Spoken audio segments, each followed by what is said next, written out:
Hi guys, for tonight's video, maghimo ta og salad. Atong mga ingredients makita lang yun nato sa kusina.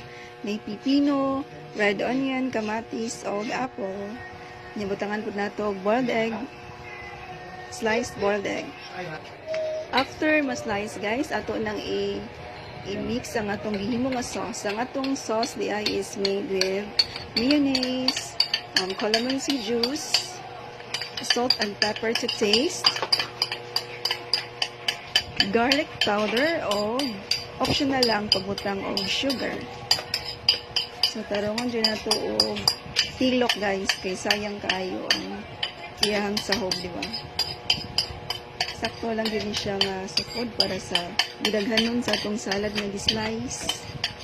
Di ini basta-basta sa lara guys, kay di siya prutas. Mga lamas kasagaran. And after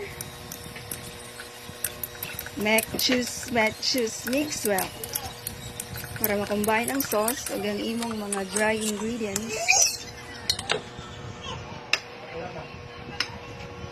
Oh guys, lami kayo now. Ang tawag dayani is cucumber salad.